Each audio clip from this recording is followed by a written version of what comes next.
Tube Tamil வணக்கம்.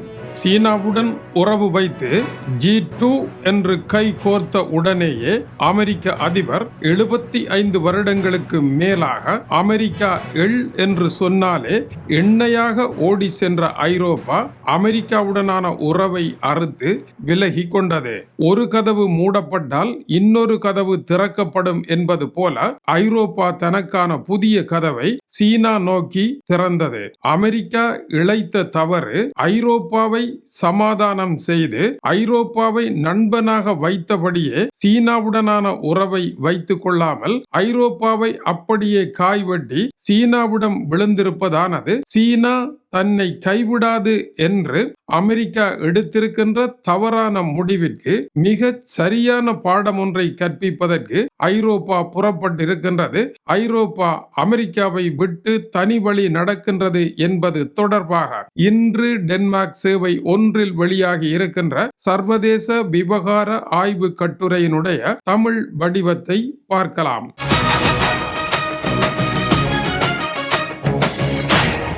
America இனி உலகத்தை ஆளப்போவது G2 என்கின்ற அமெரிக்கா சீனா ஆகிய இரண்டு நாடுகளும் தான் என்கின்ற நிலைப்பாட்டை எடுத்திருப்பதானது. இனி அமெரிக்காவினுடைய வழிகாட்டலில் நாம் நடக்க வேண்டிய தேவையில்லை என்ற இடத்தை நோக்கி ஐரோப்பாவை உதைத்து தள்ளி இருக்கின்றது. மத்திய கிழக்கு விவகாரத்தில் இஸ்ரேலை அமெரிக்கா கண்மூடித்தனமாக ஆதரித்துக் கொண்டிருக்கின்றது. அப்படி கண்மூடித்தனமாக ஆதரித்து இஸ்ரேலுடன் இணைந்து கண்மூடித்தனமான ஒரு யுத்தத்திற்காக ஈரானுக்குள் நுழைந்த அமெரிக்காவிற்கு ஐரோப்பா ஆதரவு கொடுக்க மறுத்ததற்கான முதல் காரணம் இஸ்ரேல் தான். ஏனென்றால் காசாவில் இஸ்ரேல் செய்த செயல் உலகத்தினால் பார்க்கப்பட்ட வெறுக்கப்பட்ட பல செயல்களை செய்திருக்கின்றது. அப்படிப்பட்ட இஸ்ரேலுடன் ஐரோப்பாவும் கூட்டு வைக்குமாக இருந்தால் ஐரோப்பாவும் களங்கத்தை பூசிக்கொள்ள வேண்டி வரும் என்பதனால் இந்த அணிக்குள் ஐரோப்பா தெளிவாக வர மறுத்ததை டொனால்ட் ட்ரம்ப் அறிவார். அதைவிட முக்கியம், இப்பொழுது ஐரோப்பா இவர்களுக்கு எதிரான தன்னுடைய காய்களை நகர்த்த ஆரம்பித்திருக்கின்றது. ஐரோப்பிய ஒன்றியத்தில் ஒரு புதிய தீர்மானம் இயற்றப்பட்டிருக்கின்றது. இஸ்ரேலினுடைய அத்துமீறிய குடியேறிகள், அதாவது மேற்கு கரை பகுதியில் பாலஸ்தீனர்களினுடைய நிலங்களை பறித்து அங்கு குடியேறி இருக்கின்ற 5 லட்சத்திற்கு மேற்பட்டவர்கள் இருக்கின்றார்கள். இவர்களை கருப்பு பட்டியல் இட்டு பயங்கரவாதிகள் என்கின்ற இடத்திற்கு கொண்டு வருவதற்கான ஏகோபித்த முடிவு ஐரோப்பிய பாராளுமன்றத்தில் எடுக்கப்பட்டிருக்கின்றது. இது இஸ்ரேலுக்கு விழுந்திருக்கின்ற அடி என்பதை விட அமெரிக்காவிற்கு கிடைத்திருக்கின்ற உதை. சீனாவுடன் உறவு கொண்டு ஐரோப்பாவை உதைத்து தள்ளிய அமெரிக்காவிற்கு இஸ்ரேலுடன் வைத்த உறவு காரணமாக விழுந்திருக்கின்ற இஸ்ரேல் மீது கொண்டு வரப்படுகின்ற இந்த தடை அமெரிக்காவிற்கு விழுந்திருக்கின்ற பதில் உதையாக இருக்கின்றது. எனவே அமெரிக்கா உதைக்க உதை வாங்கியபடி இருப்பதை விட பதிலுக்கு உதைப்பதுதான் அமெரிக்காவிற்கு சரியான மொழி என்ற இடத்தை நோக்கி ஐரோப்பிய தலைவர்கள் வந்திருக்கின்றார்கள்.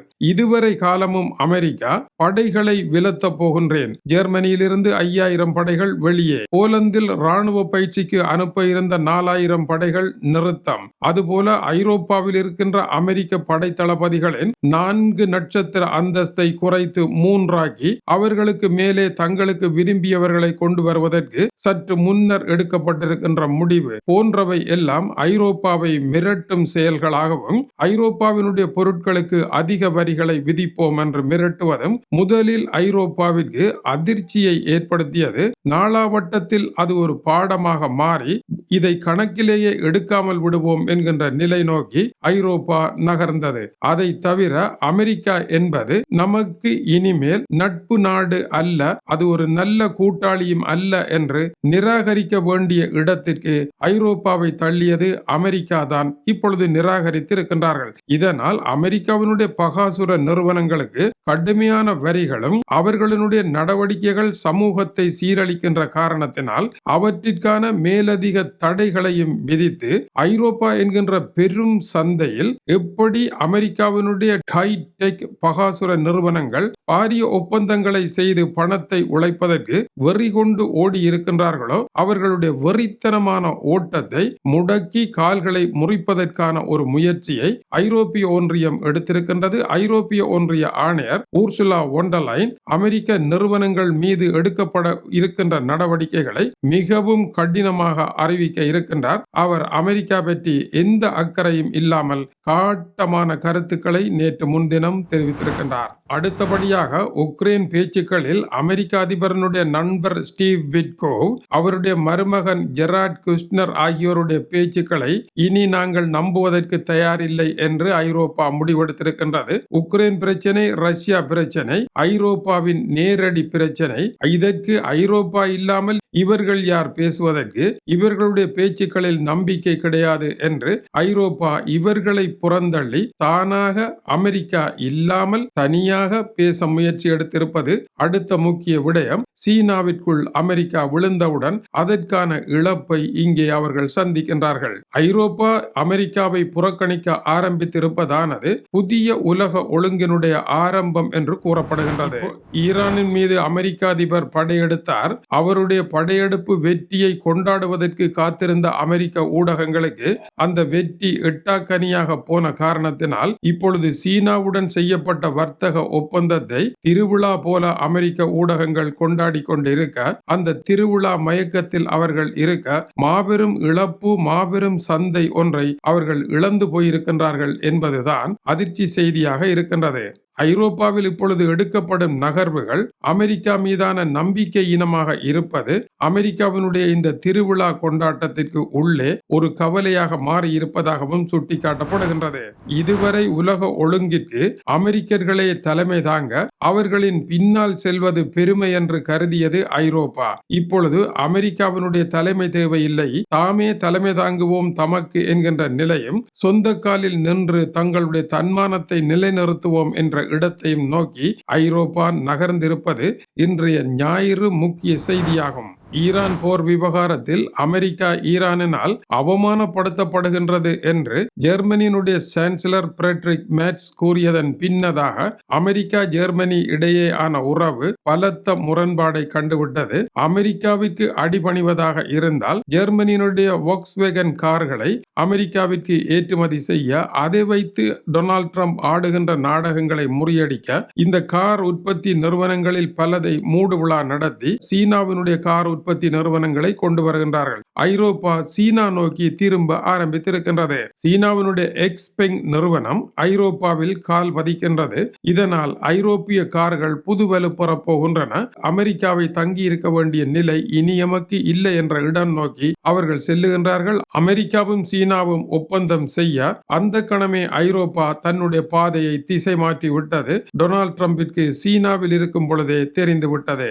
பெய்ஜிங் கொண்டாட்டங்களுக்கு எதிரான திருப்பம் இதுவாகும். மேலும் அமெரிக்காவினால் 2வது உலக மகா யுத்தத்தின் பின்னர் ஏற்படுத்தப்பட்ட உலக ஒழுங்கு சிதைக்கப்பட்டு வருகின்றது. உலக சுகாதார ஸ்தாபனம் யுனெஸ்கோவில் இருந்து அமெரிக்கா வெளியேறியது, பருவநிலை மாநாட்டில் இருந்து வெளியேறியது, நேட்டோவில் இருந்து வெளியேறப் போவதாக மிரட்டல் விடுவது ஆகியன மிகப்பெரிய பிரச்சனையாக இருக்கின்றது. ஆகவே அமெரிக்காவை நம்பி இனி பயனில்லை என்பதற்கு இதுவும் ஓர் உதாரணமாக இருக்கின்றது. அமெரிக்காவிற்கும் ஐரோப்பாவிற்கும் இடையே இனி உறவு திரும்புவது கடினம். முதலாவது, இந்த உறவு கண்ணாடி உடைந்தது போல உடைந்து விட்டது. உடைந்த கண்ணாடியை மறுபடியும் ஒட்டினாலும் கூட முகத்தை அது சரியாக காட்டாது, அந்த இடம் வந்துவிட்டது. இரண்டாவது, அமெரிக்காவினுடைய ராணுவம் இனி ஐரோப்பாவிற்கு வராது என்பதற்கு போலந்திற்கு அனுப்பப்பட இருந்த 4000 ராணுவத்தை விலத்தியது ராணுவ ரீதியான வெடிப்பை ஏற்படுத்தி இருக்கின்றது. மூன்றாவது, வர்த்தகம், பொருளாதாரம் புதிய பாதையில் செல்வதனால் அமெரிக்காவுடன் உறவொன்று தேவையில்லை என்ற இடத்தை நோக்கி நகர்ந்திருக்கின்றது. நான்காவது, சர்வதேச விழுமியங்களான மனித உரிமையை அமெரிக்கா மறுக்கின்றது. மனித உரிமை கழக நீதிமன்ற நீதிபதிகளுக்கு கருப்பு பட்டியல் போட்டிருக்கின்றது. எனவே அமெரிக்காவுடன் தொடர்ந்து இந்த விவகாரங்களிலும் வேலை செய்ய இயலாது. ஐந்தாவது, கார் உற்பத்தி டிஜிட்டல் மயமாக்கலில் சீனாவுடன் இணைந்து வேலை செய்தால் அமெரிக்காவை விட அது மலிவாக இருக்கின்றது. எல்லாவற்றையும் விட அமெரிக்காவினுடைய நானே பெரியவன் என்கின்ற உளவியல் சிக்கலை இனி சகித்தபடி நாடுகளை கொண்டு செல்ல முடியாது. அரசியல் தலைவர்கள் அரசியலில் இதெல்லாம் சகஜம் என்று அமைதியாக இருந்தாலும் தேர்தலில் வாக்களிக்கின்ற மக்கள் தங்களுடைய தலைவர்களுக்கு முதுகெலும்பு கிடையாது என்று நினைப்பதற்கான ஆபத்துக்கள் உள்ள காரணத்தினால் இனி நமக்கும் முதுகெலும்பு இருக்கின்றது என்கின்ற இடம் நோக்கி ஐரோப்பிய தலைவர்கள் திரும்பி இருக்கின்றார்கள் என்பது இன்று ஞாயிறு காலை வெளியாகி இருக்கின்ற பரபரப்பு கட்டுரையாக இருக்கின்றது. AI தொழில்நுட்பம் எப்படி போக போகின்றது? AI-யினுடைய காட் ஃபாதர் டென்மார்க் வந்திருக்கின்றார். இவருடைய பேட்டியை அடுத்த செய்தியில் காணலாம். தொடர்ந்து இணைந்திருங்கள். பல சூடான தகவல்கள் வந்து கொண்டிருக்கின்றன. இது டியூப் தமிழினுடைய உலக செய்திகளுக்காக டென்மார்க்கில் இருந்து கீசே துரை. வணக்கம் உறவுகளே.